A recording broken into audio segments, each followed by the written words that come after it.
જય શ્રી કૃષ્ણ. કેમ છો તમે બધા? આજની વાર્તા છે પોતાના જ પારકા. તો ચાલો આજની વાર્તા શરૂ કરીએ.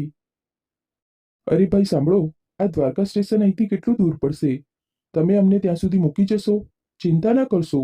ભલે અમે પહેલી વાર આવ્યા હોઈએ, પણ અમે તમને પૂરા પૈસા આપી દઈશું. તો બોલો, ચાલશો? શર્માજી ટ્રેનમાંથી ઉતરીને ટેક્સીવાળાને પૂછે છે. ટેક્સીવાળો બોલ્યો, અરે સાહેબ, અમે અહીં શું ચણા ખાવા માટે બેઠા છીએ? સવારીને લાવવા અને મૂકવાનું કામ જ તો કરીએ છીએ. તમારે દ્વારકા જવું છે ને, તો બેસી જાઓ ને. દ્વારકા તો અહીંથી બહુ દૂર છે. આવો, બેસી જાઓ અને મીટરમાં જેટલું બતાવશે એટલું આપી દેજો. શર્માજી અને તેમના પત્ની ભાવનાબેન ખુશી ખુશી ટેક્સીમાં બેસી ગયા અને રસ્તામાં ડ્રાઈવર સાથે વાત કરવા લાગ્યા. દીકરાએ કહ્યું હતું કે સ્વૈચ્છિક નિવૃત્તિ લઈ લો અને અમારી પાસે આવીને રહો, એટલે અમે પહેલીવાર દિલ્હી આવ્યા છીએ. ટેક્સીવાળાને વૃદ્ધોની વાતો સાંભળવી પસંદ ન હતી અને તેણે પોતાનું મ્યુઝિક સિસ્ટમ ચાલુ કર્યું. થોડી વારમાં ભાવનાબેન શર્માજીને બોલ્યા, એજી, આને કહો ને થોડો અવાજ ઓછો કરે, મારું માથું દુખવા લાગ્યું છે. શર્માજી ટેક્સીવાળાને બોલ્યા, બેટા થોડો અવાજ ઓછો કરી દે, મારા પત્નીને તકલીફ થઈ રહી છે. ટેક્સીવાળો બોલ્યો, ઓ કાકા, અમે તો આવી રીતે જ ગાડી ચલાવીએ છીએ. ક્યાં લખ્યું છે કે ડ્રાઈવર ગીત ન સાંભળી શકે? અને માજીને એટલી બધી તકલીફ થતી હોય તો ગામથી બહાર જ કેમ આવ્યા? અને એક વાત, તમારી પાસે પૈસા પૂરા હશે ને? કારણ કે અહીંથી દ્વારકા જતા જતા કમસે કમ 700-800 રૂપિયા લાગી જશે, યાદ રાખજો. શર્માજી બોલ્યા, પૈસાની ચિંતા ન કર, હું ત્યાં પહોંચીને મારા દીકરા પાસેથી પૈસા લઈને આપી દઈશ, અથવા ક્યાંક એટીએમ મશીન હશે તો ત્યાંથી પૈસા કાઢી લઈશ. ડ્રાઈવર આશ્ચર્યથી બોલ્યો, તો શું તમારી પાસે પૈસા નથી? આવી જ રીતે દિલ્હી આવી ગયા? શર્માજી બોલ્યા, મારો દીકરો કહેતો હતો કે રોકડ ન રાખો, ચોરીનો ડર રહે છે. એટીએમથી જ બધા કામ થઈ જાય છે, એટલે હું એટીએમ કાર્ડ લઈને આવ્યો. ડ્રાઈવરે એક બાજુ ગાડી રોકી અને બોલ્યો, ઉતરો મારી ગાડીમાંથી. કોનું મોટું જોઈને સવાર સવારમાં આ ડોસા ડોસીને મારી ગાડીમાં બેસાડી દીધા. અરે પૈસા નથી તો બેઠા કેમ? અને ઘરે જઈને તમારા દીકરાએ પૈસા આપવાનો ઇનકાર કરી દીધો તો. ચલો, લાવો એટીએમ કાર્ડ અને મારી સાથે ચાલો, પહેલા પૈસા કાઢી લઈએ. શર્માજી બોલ્યા, ના ના, મારા દીકરાઓ કહેતા હતા કે કોઈ અજાણ્યાને પોતાનું એટીએમ કાર્ડ ન આપવું જોઈએ. અરે ભાઈ, તમે ચાલો ને, ત્યાં પહોંચીને હું પૈસા આપી દઈશ. હું તમારા પિતાની ઉંમરનો છું. શું તમે મારી આટલી મદદ નહીં કરશો? મારે પણ બે દીકરા છે, બંને કમાય છે, અને હું પણ કમાતો હતો. તે તો દીકરાના કહેવા પર નોકરી છોડી દીધી, નહીતર અમને પૈસાની કોઈ તકલીફ નથી. હવે તો ડ્રાઈવર ખૂબ ગુસ્સે થઈ ગયો અને દાંત કચકચાવતા બોલ્યો, અલ્યા ઓ ડોસા, ઉતર મારી ગાડીમાંથી. મારે હવે તને દ્વારકા સુધી નથી મૂકવો. અહીં સુધીનું મારું જેટલું ભાડું થયું, બસ મારા હાથમાં મૂક. ભાવનાબેન અને શર્માજી પહેલીવાર દિલ્હી આવ્યા હતા. તેઓ આમ તેમ જોયું અને અજાણ્યા શહેરને જોઈને પરેશાન થઈ ગયા, કારણ કે દિલ્હીની ભીડ તો આમ પણ લોકોને ગાયબ કરી દે છે, અને આ તો વૃદ્ધ છે. તેમણે હાથ જોડ્યા અને કહ્યું, બેટા, બેબસ માતા પિતાની મદદ કરી દે, ભગવાન તારું ભલું કરશે. પહેલા ચાલ તો, હું તને પૈસા આપી દઈશ. ડ્રાઈવર બોલ્યો, ચલ હટ, આવી રીતે આશીર્વાદ લઈને જો હું કામ કરતો રહું તો થઈ ગયું મારું ગુજરાન. અને એવો પણ કેવો તારો દીકરો કમાવા વાળો, જે તને એટલું પણ ન સમજાવી શક્યો કે થોડા પૈસા તો રોકડા રાખવા જોઈએ, અને નોકરી છોડાવીને પોતાની પાસે બોલાવ્યો છે. જોઈ લેજે, એવું ન થાય કે મતલબ નીકળી ગયા બાદ તને ધક્કા મારીને ઘરની બહાર કાઢી મૂકે.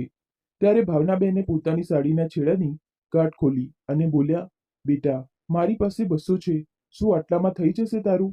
ડ્રાઈવર બોલ્યો, ઓ માજી, કઈ દુનિયામાં જીવી રહ્યા છો? 200માં દ્વારકા જશો? આટલું કહીને 200 ભાવનાબેનના હાથમાંથી છીનવી લીધા અને બોલ્યો, અહીં સુધીનું ભાડું મેં તારા પાસેથી વસૂલ કરી લીધું છે. હવે તું જાણે અને તારું નસીબ. આટલું કહીને વચ્ચે રસ્તામાં તે બંનેને છોડીને ડ્રાઈવર ત્યાંથી નીકળી ગયો. ભાવનાબેનની આંખોમાંથી આંસુ વહેવા લાગ્યા. શર્માજી બોલ્યા, તું કેમ ચિંતા કરે છે? જો ત્યાં ટેલિફોન બૂથ છે, ઊભી રહે, હું મારી ડાયરીમાંથી અજીતનો નંબર કાઢું છું અને કહું છું કે તે આપણને લેવા આવી જાય. આટલું કહીને શર્માજીએ દીકરાને ફોન લગાવ્યો. બેટા, આ ગાડીવાળો અમને અહીં જ છોડી ગયો.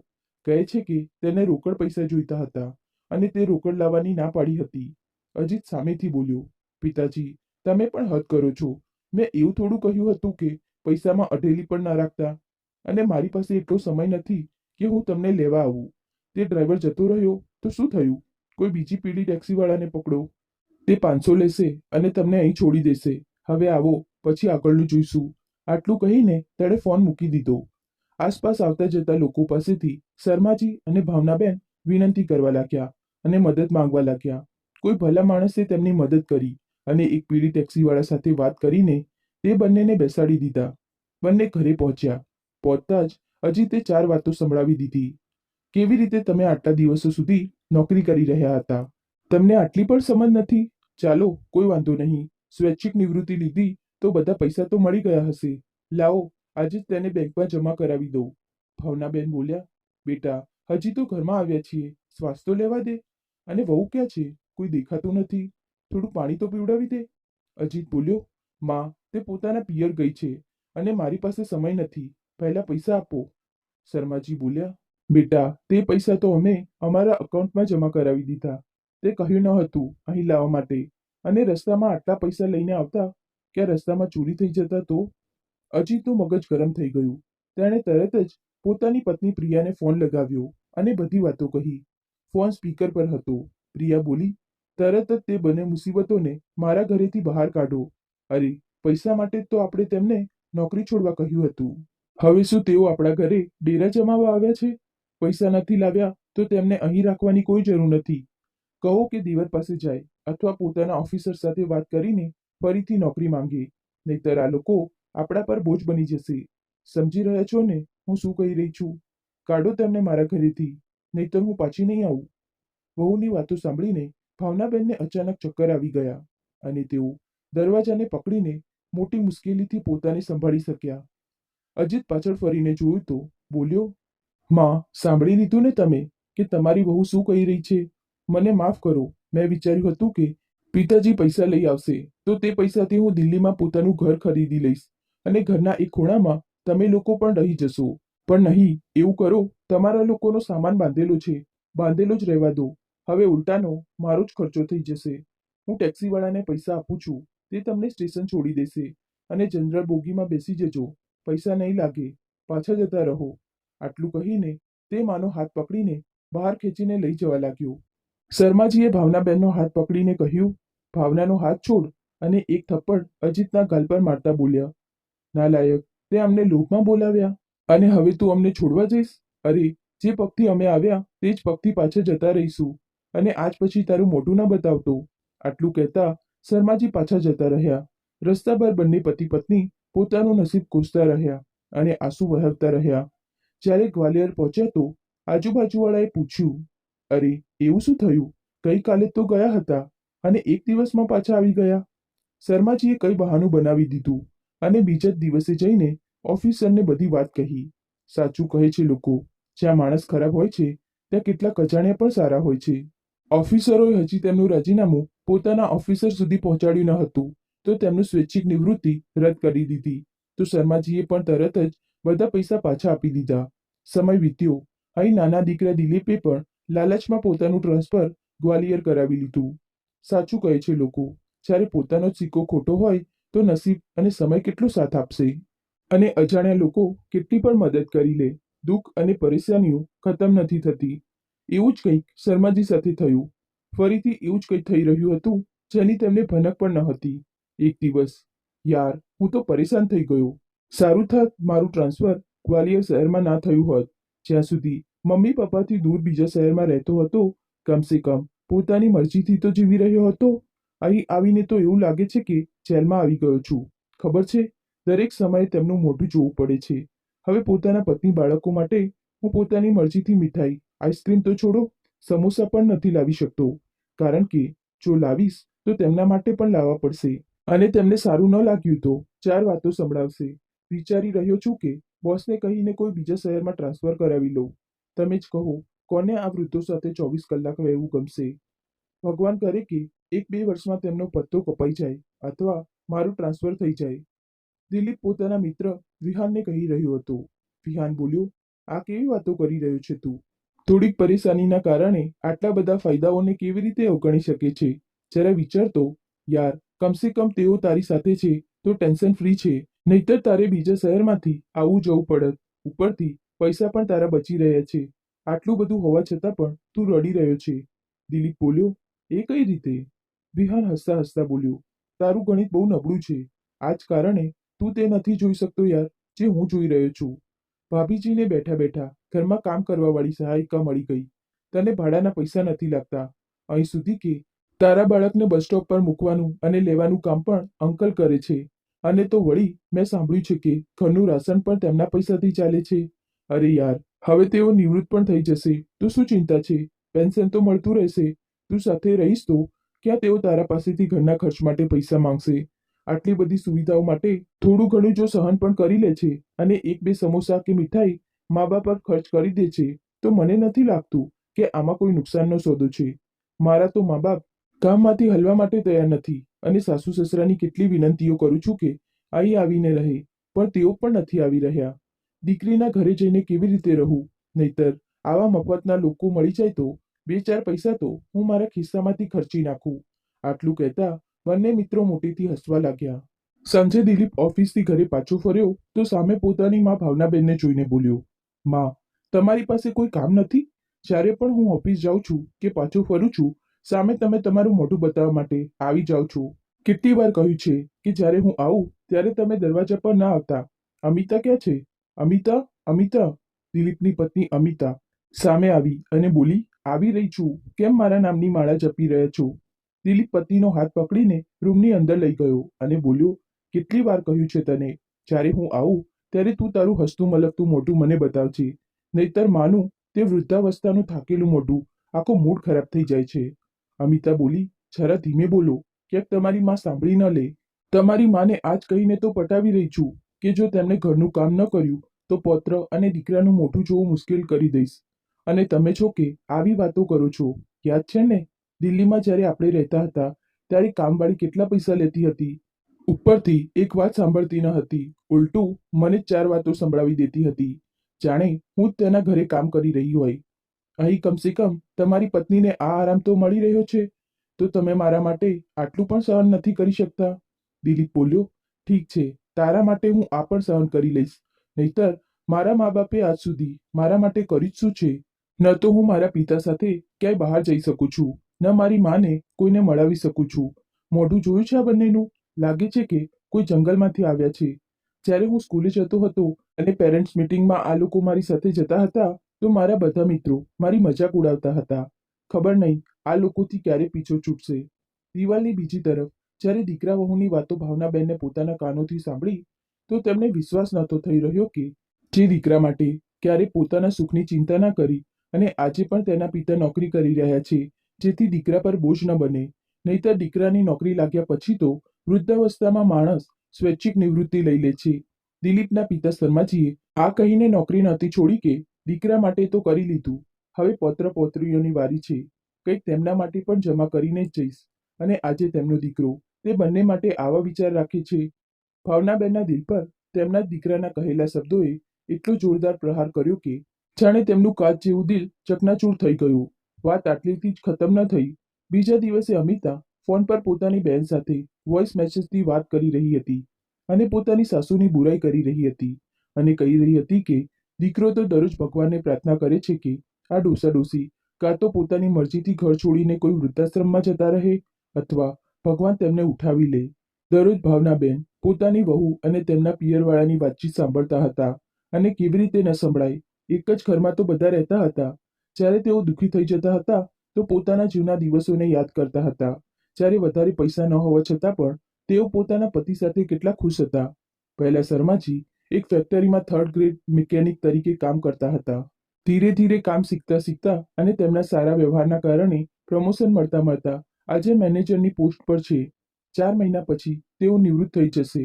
બસ જીવનની જે પળો બાકી છે તે પોતાની પત્ની અને પરિવાર સાથે સુખપૂર્વક વિતાવવા માંગતા હતા.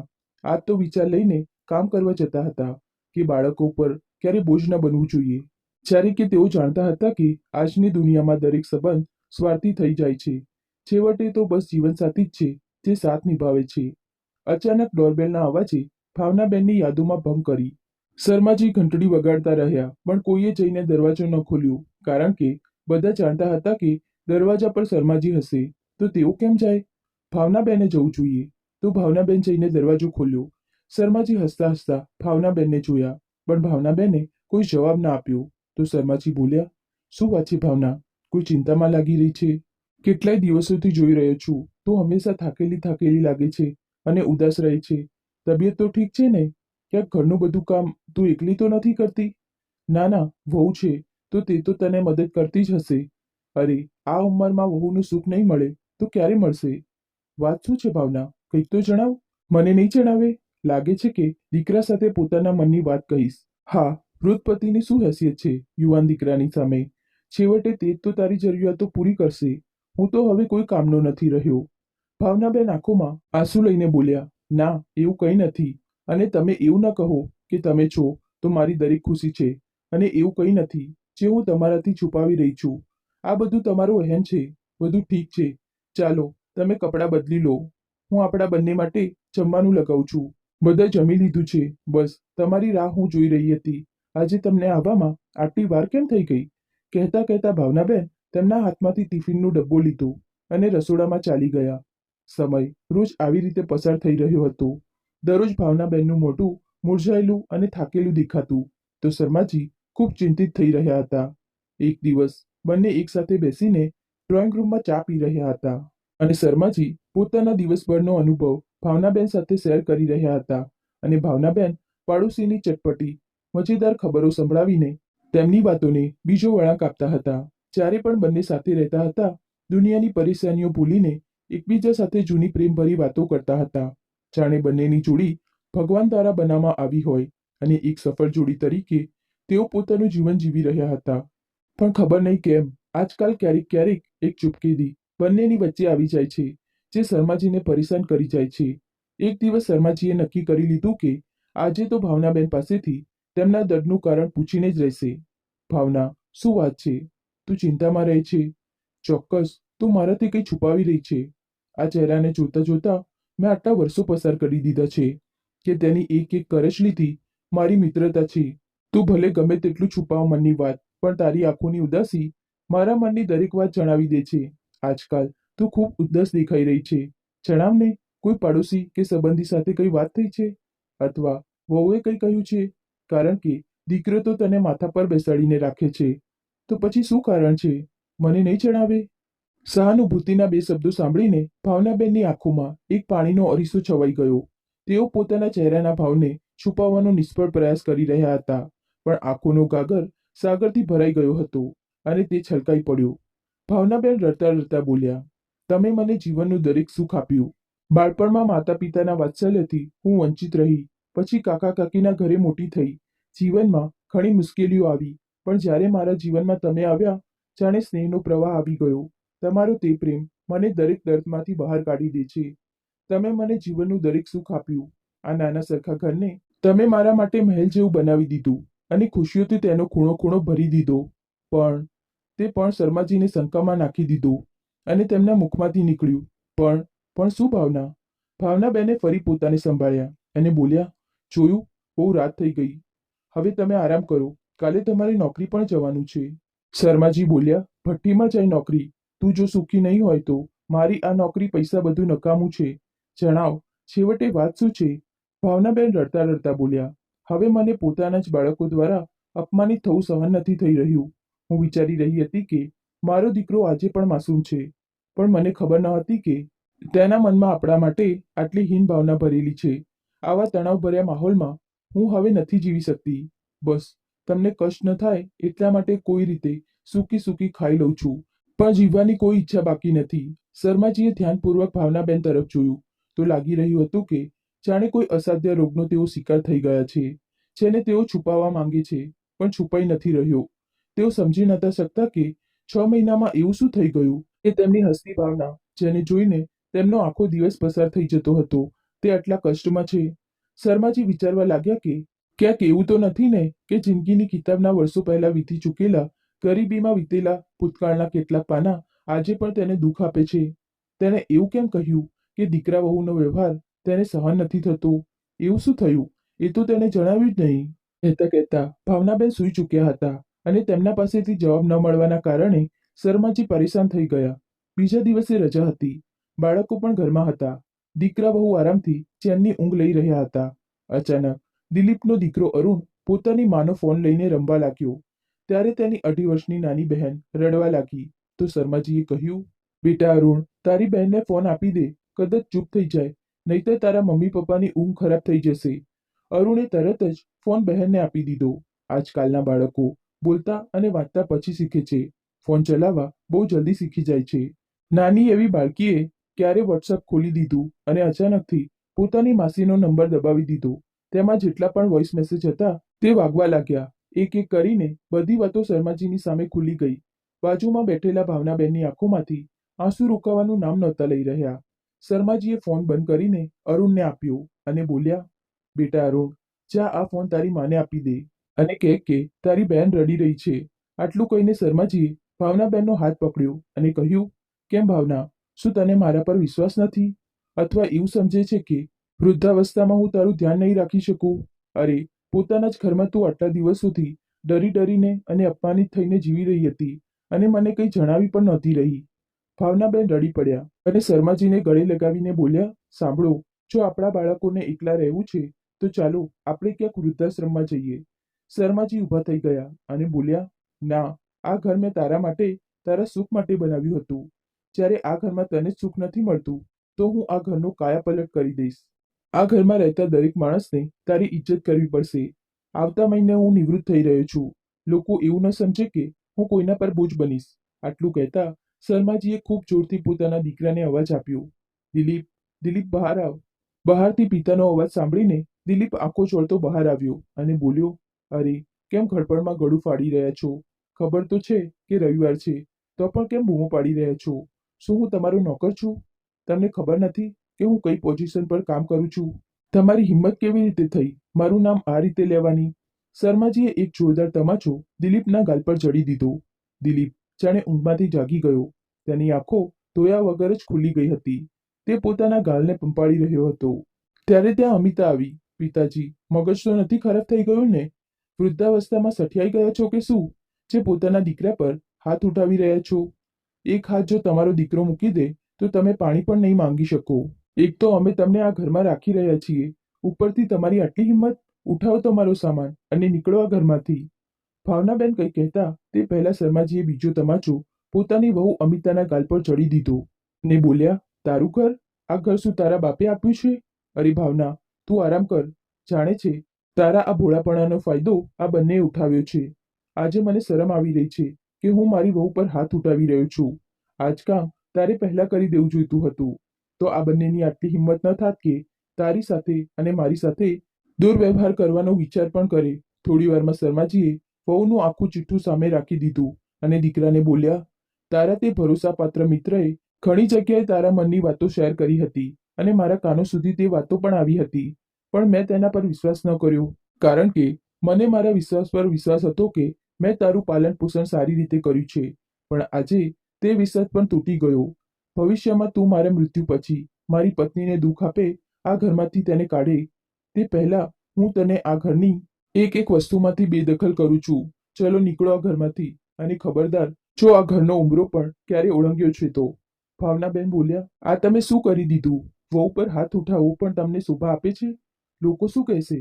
શર્માજી બોલ્યા, જ્યારે આ જ દીકરા વહુ છેલ્લા 6 મહિનાથી તને નોકરની જેમ ટ્રીટ કરી રહ્યા હતા ત્યારે તે લોકો અને સમાજવાળા ક્યાં હતા?